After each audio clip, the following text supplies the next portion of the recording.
আসসালামু আলাইকুম। আজকে আবারও আপনাদের সামনে উপস্থিত হলাম আরও একটি মজাদার রেসিপি নিয়ে।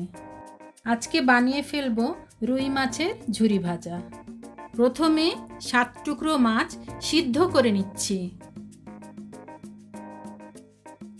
সিদ্ধ হয়ে গেলে কাঁটাগুলো বেছে নিব।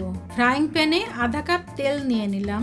এরপর দিয়ে দিচ্ছি হাফ টেবিল স্পুন আদা রসুন বাটা, 1/4 টেবিল স্পুন হলুদ গুঁড়া, 1/4 টেবিল স্পুন লাল মরিচের গুঁড়া, 1/4 টেবিল স্পুন ধনিয়ার গুঁড়া, পরিমাণ মতো লবণ এবং 1/4 টেবিল স্পুন জিরা বাটা। মশলাগুলো কিছুক্ষণ কষিয়ে নিচ্ছি।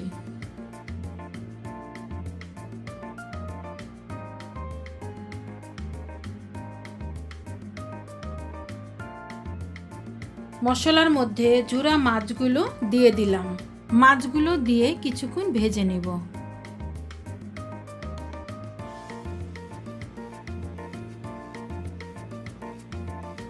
ভালো মতো ভাজা হয়ে গেলে একটি তেজপাতা,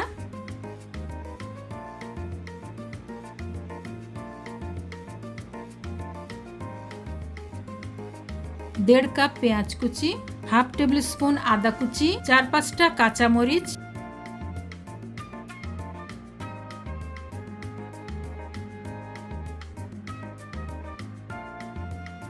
2 পিস লেবুর রস,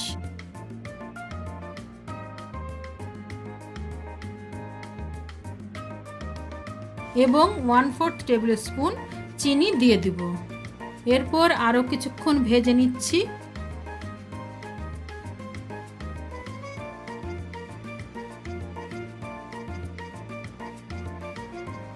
ভাজা হয়ে গেলে নামিয়ে পরিবেশন করুন মজাদার রুই মাছের ঝুরি ভাজা।